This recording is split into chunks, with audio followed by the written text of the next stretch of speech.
नादान भेड़िया।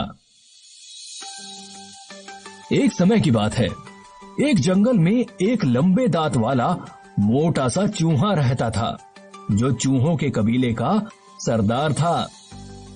सारे चूहे उसके सामने सर झुकाते और उसकी कही हर बात मानते। एक दिन एक भेड़िया शिकार की तलाश में जंगल में घूम रहा था कि तभी अचानक उसकी नजर चूहों के कबीले पर पड़ी। भेड़िया भूखा था। चूहों को देखते ही उसके मुंह में पानी आ गया। वह उन चूहों को खाकर अपना पेट भरना चाहता था, इसलिए उसने एक तरकीब सोची। वह चूहों के कबीले के नजदीक जाकर बैठ गया और वहां से किसी चूहे के गुजरने का इंतजार करने लगा।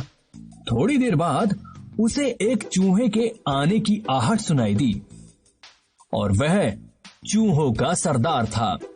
जैसे ही भेड़िए ने उसे देखा, वह तुरंत अपना मुंह खोलकर अपने पिछले पैरों पर खड़ा हो गया और दर्द में करहाने लगा।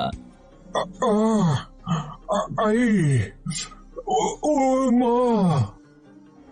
ये देखकर चूहों का सरदार रुक गया और बोला, क्या हुआ? तुम अपने पिछले पैरों पर क्यों खड़े हो?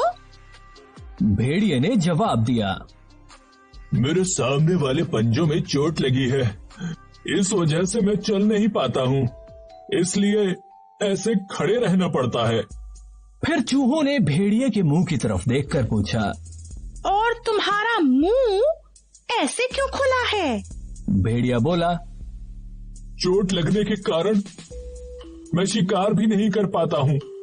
जब मुझे भूख लगती है तो मैं मुंह खोलकर हवा खा लेता हूँ, इसलिए मेरा मुंह खुला रहता है। चूहे को भेड़िए की हालत पर बहुत तरस आया। उसने कबीले वापस जाकर सभी चूहों को उस लाचार भेड़िए के बारे में बताया। उस दिन के बाद से कबीले का सरदार चूहा रोजाना सभी चूहों के साथ मिलकर भेड़िए से मिलने जाने लगा और भेड़िए की बनाई तरकीब काम कर गई। जब भी चूहों का कबीला भेड़िए से मिलकर वापस मुड़ता, तो भेड़िया सबसे आखिरी चूहे को झट से अपने पंजों में पकड़कर खा जाता और फिर ऐसे खड़ा हो जाता जैसे कुछ हुआ ही ना हो। धीरे धीरे चूहों की संख्या कम होने लगी, तो सभी चूहों ने मिलकर सभा की और सबका शक भेड़िए पर ही गया। चूहों के सरदार ने योजना बनाई कि इस बार हम भेड़िए से मिलकर वापस आएंगे तो मैं सबसे पीछे रहूंगा। अगले दिन योजना के अनुसार जैसे ही सरदार चूहा भेड़िए से मिलकर वापस मुड़ा, तो भेड़िए ने उसे पकड़ने की कोशिश की। सरदार चूहा पहले से ही चौकन्ना था।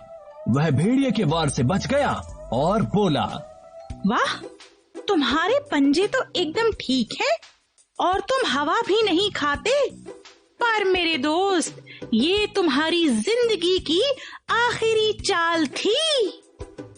और यह कहकर उसने भेड़िए की गर्दन पर अपने लंबे दांतों से जोर से काट दिया। चूहे के काटते ही भेड़िया बुरी तरह जख्मी हो गया और उसकी मृत्यु हो गई और चूहों का कबीला पहले की तरह खुश रहने लगा।